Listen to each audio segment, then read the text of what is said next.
Welcome to Transformation Tales, a podcast by Shanda, where we celebrate the heroic journeys of storytellers. I am your host, Dumi Mabena, and each week we'll bring you inspiring stories of creators who found their voice, overcame challenges, and transformed through the power of podcasting. Get ready to be motivated as we explore the growth and triumphs and the amazing stories of the people that inspire us to do what we do.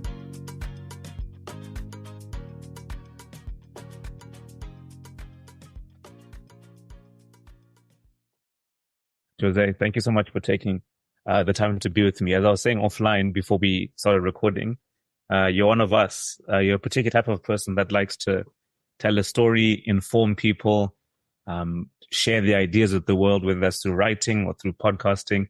And I thought it would be an honor to have you on the Shanda podcast. So thank you. And secondly, how are you? How's everything been going? Yeah. First of all, thank you for having me, and it's amazing back home for a couple of weeks after graduation to see my family. I'm happy to see family, see friends. It's different to be in the country after 2 years, but just enjoying my moment. Yeah, I love that. And tell me about where home is. I know, of course, I know you very well, and I know where you come from, but tell us about where home is and you know what it was like growing up there. Well, I have received this question, tell me about yourself a lot in the last 2 years during my MBA. Home is Venezuela. My name is Jose Miguel Farias. I'm a Venezuelan engineer, passionate about finance, entrepreneurship, and technology. Being home is crazy for me. I mean, I'm 34 years old and 28, 29. I live in Venezuela, especially in my home city, that is Maturin, an oil city. In the last 2 years, I was in Washington doing my MBA. Prior to that, I spent 5 years living in Caracas, that is Venezuela's capital. And being here in Venezuela again with my family, my friends, the country is living a difficult situation from a political and economical standpoint. But I don't know, when you get older, you start enjoying the little things, your family, your parents, the fact that I'm still lucky to have my parents with health. And just enjoy those little things before returning to the US, hopefully to continue working on my things. Yeah, love that. I think when I first met you, I think we would always laugh about how everyone knows I'm Zimbabwean. And if those who don't, I am from Zimbabwe. And it's the most similar country from an economic standpoint in the world. Like it's like they're twins almost. Did you know that the only two countries in the century that have suffered hyperinflation has been Zimbabwe in the first decade, and then Venezuela like 8 years ago. So we share that hyperinflationary countries. Completely. It's crazy. And I guess it's crazy, man. It's completely crazy. And that's part of why I've moved around so much, because it's just a lot, right? But to the point, it's a blessing being able to say, okay, but in this hyperinflationary environment, what's most important?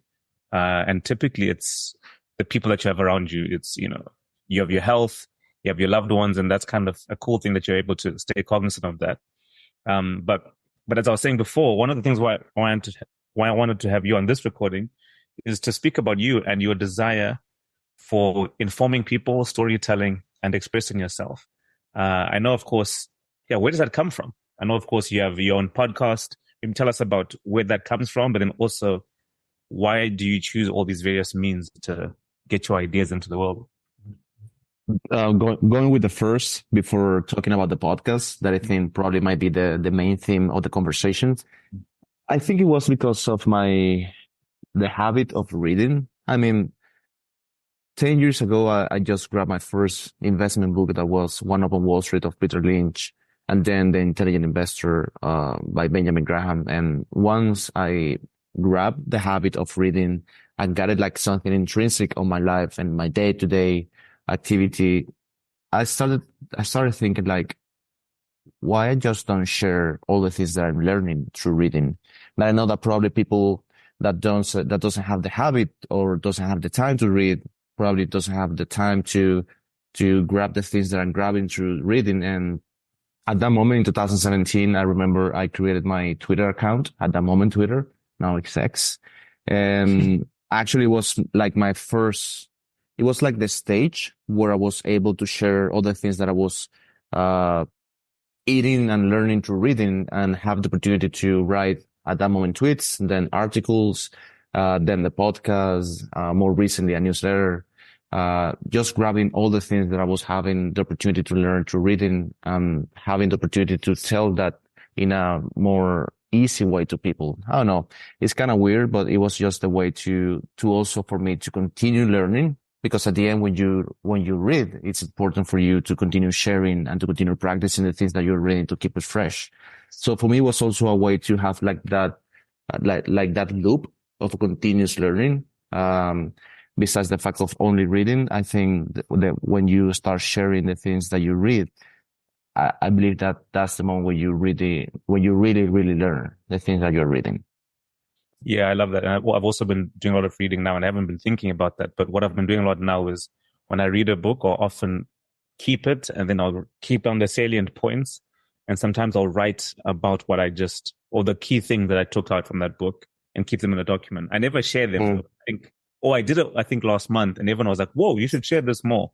But I think it's to your point. It's reading, digesting, sharing, for you, but then also for other people, which I love. So I'm going to get to the podcast after this. Why finance, money, etc.? Why that as a subject matter? It could have been anything, but why did that draw you in specifically? I really don't know the answer. I don't know. I think I am a petroleum engineer, and I grabbed my first investing book while drilling an oil well in Venezuela. And I think that at that moment, I don't know, I had like a block on my mind regarding investing and stock market. And for me at that point, it was like, that's something that is not meant to me because I'm not from the US or a developed country. I'm from Venezuela. You are not supposed to learn about investing, about stock markets. But after 3 years, working with Halliburton drilling oil wells in Venezuela, I had the opportunity to, and I crossed to that book, One Up on Wall Street and then Intelligent Investor. And I realized that it wasn't that difficult at that moment for me to get into an investing or a finance role. So I resigned to Halliburton and I decided to go to grab my master in finance at IESA. That is the most important business school in Venezuela.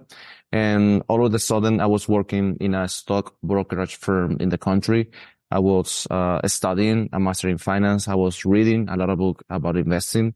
So at the end, it was a thing that was like keeping out the veil that I was having on my eyes regarding wanting something different that I was supposed to have, because I was born in a city, as I mentioned, that was maturing. That city at the best oil time of Venezuela was producing roughly a third of all the oil in the country.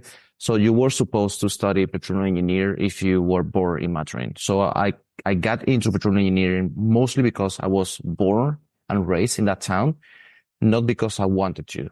I mean, I did enjoy it at the end, but probably when I got the opportunity to learn and read about investing and finance, probably it was just like mesmerizing for me. It was crazy. It was just like, man, you have to do it. I mean, just go follow that path, continue reading, do the master, look for a job or a position into the industry. And at the end, that brought me here.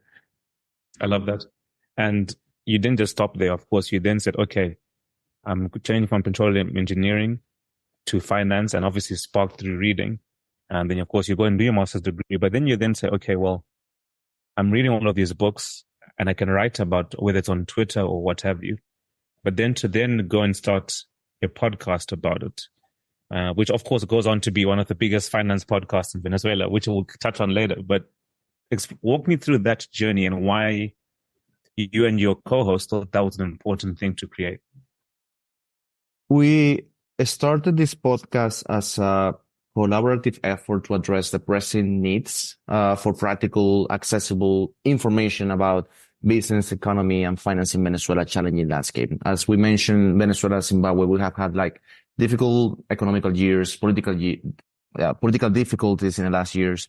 So with the diverse background that we had, I mean, at that moment, after I worked in finance, I went to become an entrepreneur with an educational technology platform and an agrotech startup.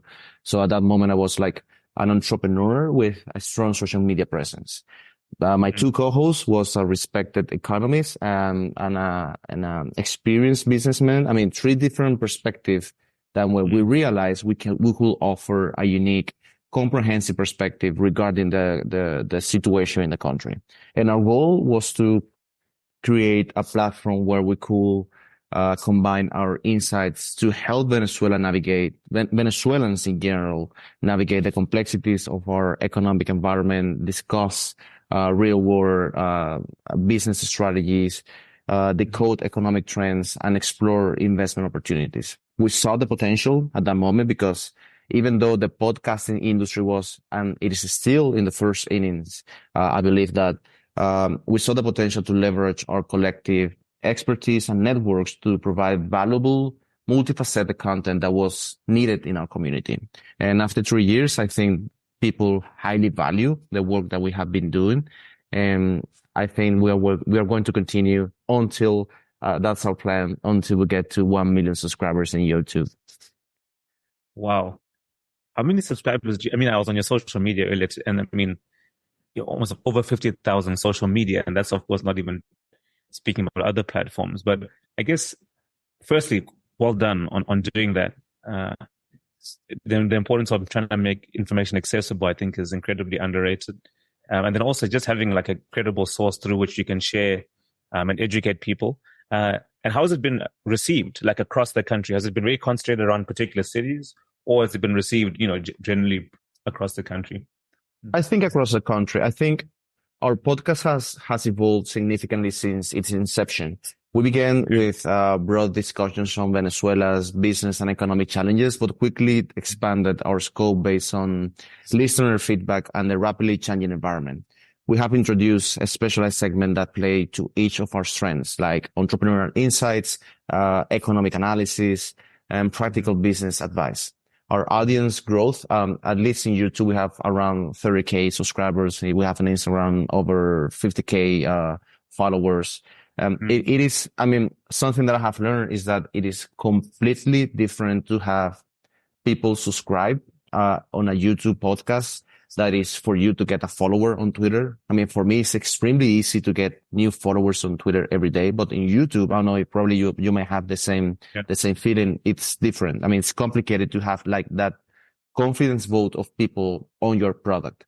But I believe that, and we need to consider that for our podcast, the last 2 years, it has been difficult, complicated because I was in Washington during my MBA.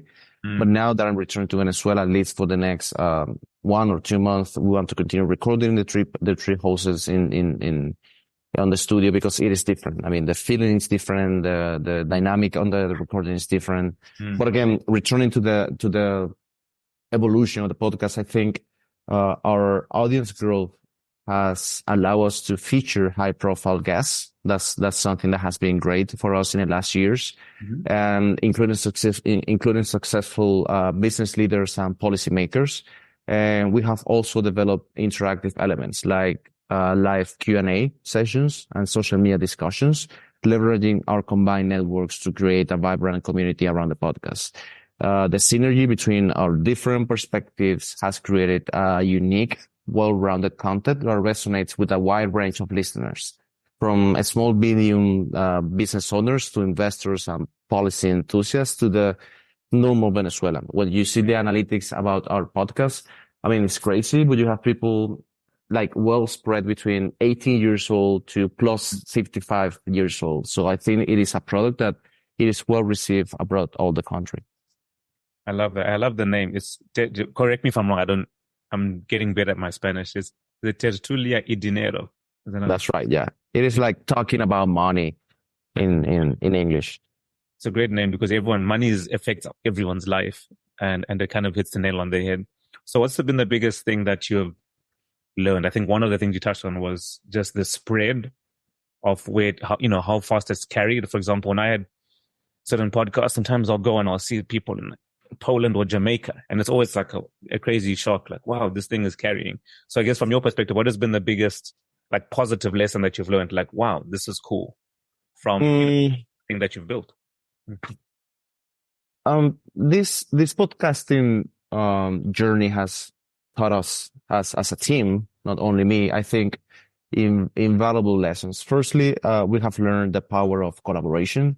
because at the end, by combining our diverse expertise, we have been able to provide insights and analysis that none of us could have offered alone. And that's important because I have my entrepreneurial insights. We have Asdrubal that has like the economic analysis, and we have Jesus that has the business experience. So each one of us alone is good, but I think that we together are great. And that's something important. Like the power of collaboration is key to create, I believe, to create a good podcast. And not only because we are like the person that is in front of the camera, but also think about the production role or the people that is behind the production of the product. Yeah. And at the podcast. And you know that, I mean, all the thing has to put the effort. And I think the power of collaboration is something important. We have also gained a deeper appreciation for the resilience and innovation of Venezuelan entrepreneurs and businesses.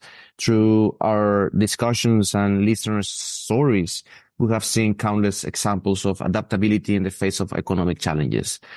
Another crucial lesson has been the importance and for me, more importantly, because I'm an entrepreneur on the education and technology side, for me, the importance of financial and economic literacy in empowering individuals and businesses has been important. We have seen how our explanations of complex concepts have helped listeners make better decisions. And I believe that lastly, we have learned the value of creating a platform for constructive dialogue about Venezuela's economic future, fostering forward-looking discussions that go beyond political divides. And Venezuela is difficult because we have had like in the last 25 years, difficult political situations, but we have created like something independently that even though the politics evidently affects the economic performance of the country, I think we have created something that is very singular in the way to try to create value from an economical perspective without considering the effects and the consequences of all the bad political decisions that policymakers make in the country. I like that. And I think you can also see it from the engagement. For example, when you look at all like the comments that you get, it's like you have a very engaged community that want to clearly learn and engage with the stuff that you're making, which is really, really cool. Yeah. Also, just information that helps people to get through and dream about, okay, not dream, but empower on how to be in the future, not now and in the future, which is really cool.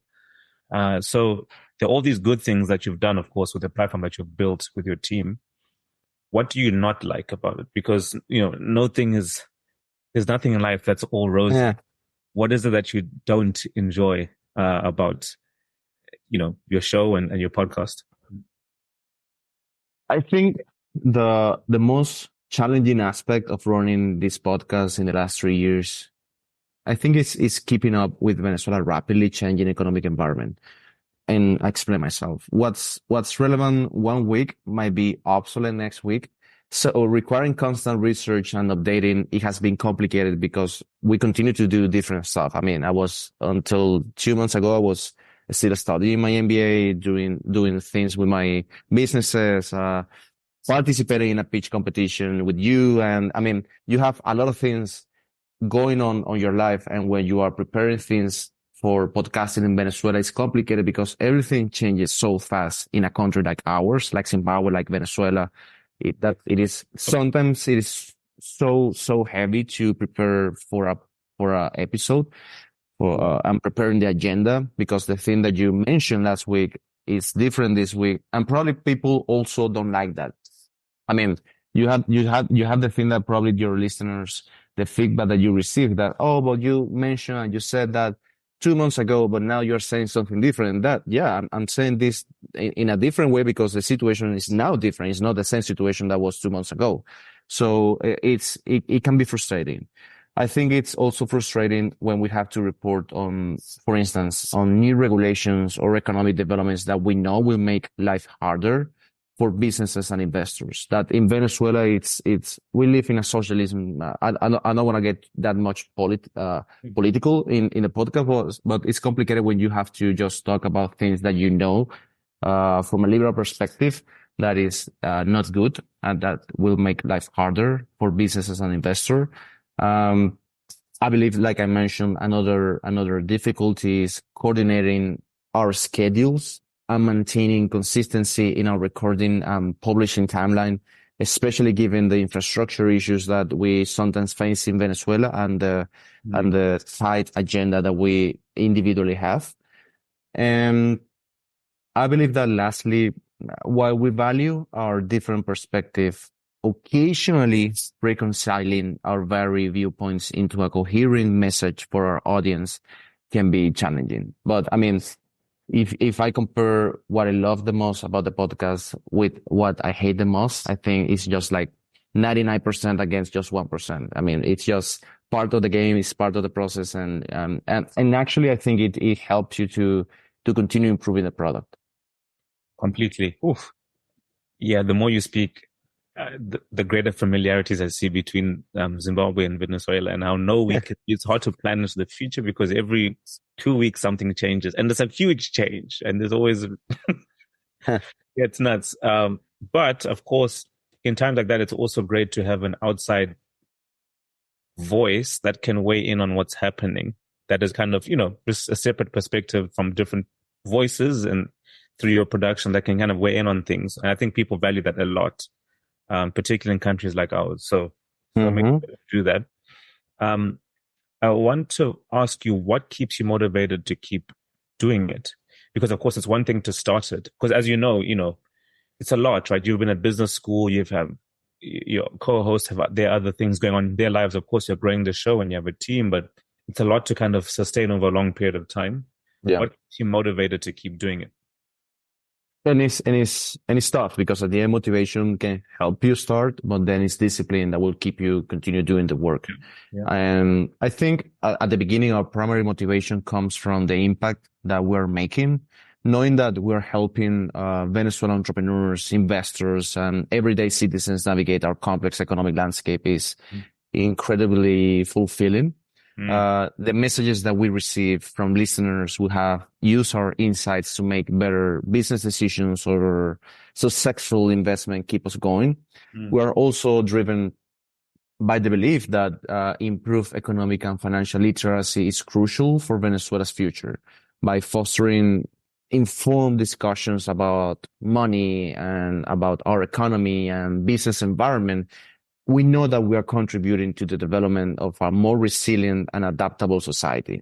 The ongoing evolution of Venezuela's economic situation provides a constant stream of new topics to explore. So that's something good for us because constantly we can share new insights, new things, new recommendations, books, movies, things that we know are valuable and can be valuable for people in the long term.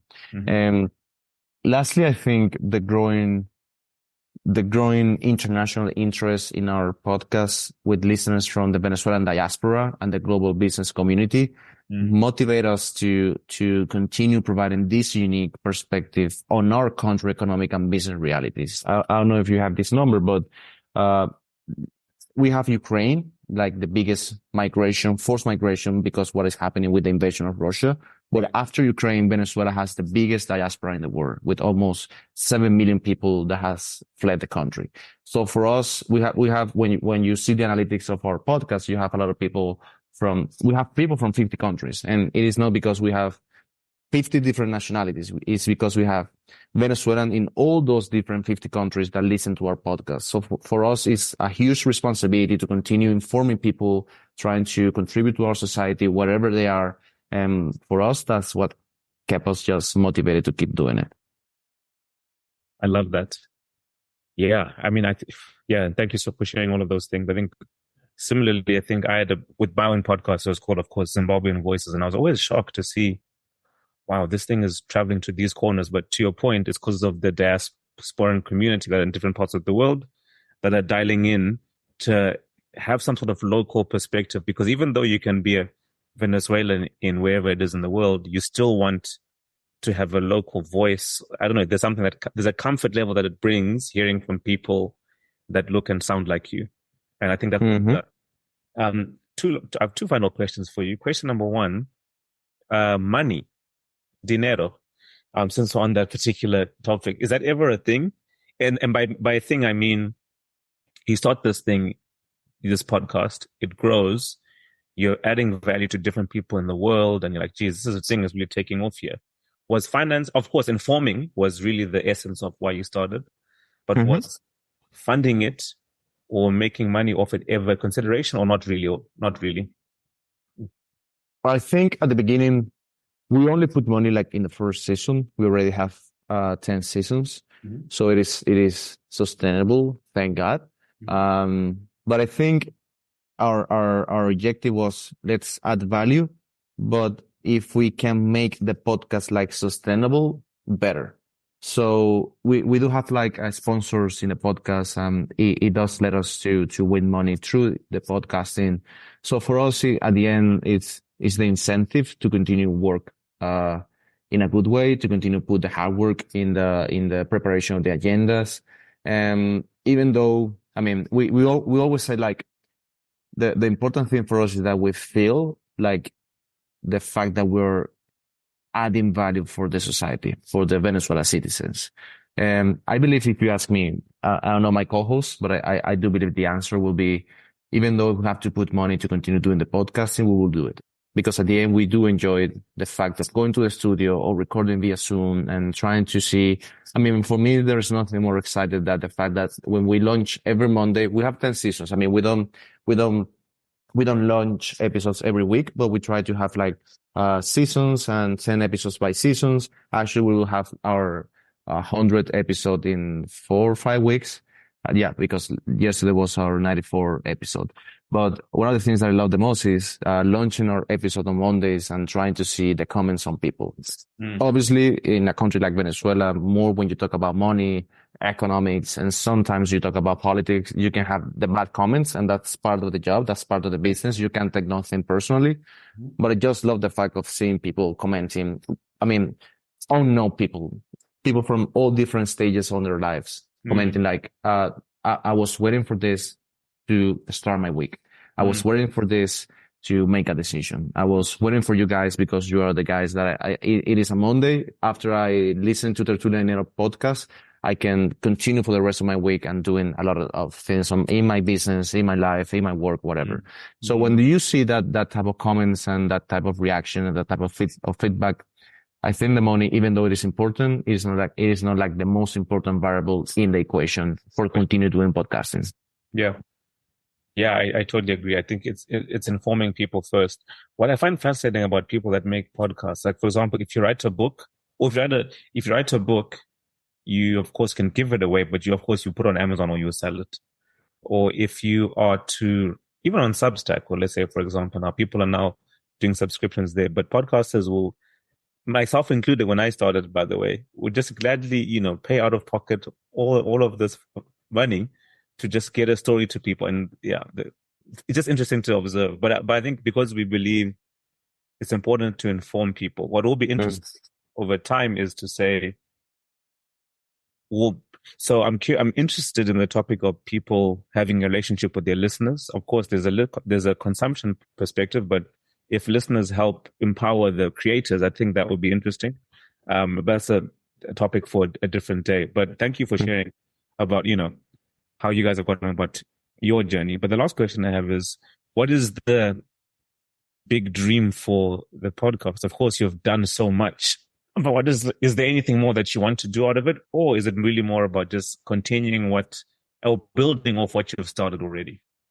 Continue growing. I mean, again, we have Tertulia de Dinero has 3 years now, but the last 2 years it's been difficult because my time has been like oriented to the NBA, living in Washington. Right. And even though that situation, the podcast has continued growing in subscribers, in interactions, in importance in the country. So I value that even though we have had like difficulties from the operational perspective, the podcast is still highly valued from Venezuela citizens, not only Venezuela, but around the world. So the only question that I occasionally ask myself regarding the podcast is, if the podcast has been growing, considering all the structure that we have right now, that is me in the US, me doing my MBA, and it is still growing, what if I dedicate more time to this project? What if I dedicate entirely to this project? I mean, it is the type of question that you continue asking to yourself, and I don't know, probably waiting until we receive an Spotify offer to do the podcast only. Yeah, I mean, the Joe Rogan in Latin America. I mean, that's I like to have bold and risky bets, but I think we'll like to continue the podcasting journey until that offer comes to the door. I love it. And I continue to wish you all the best, Jose. Thank you so much for making time to speak with me. Keep informing.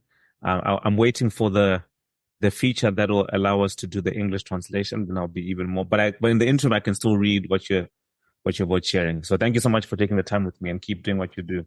No, thank you, brother, for having me, and you keep me posted with what happened with Shanda. Absolutely. Thanks, bro. That was fun.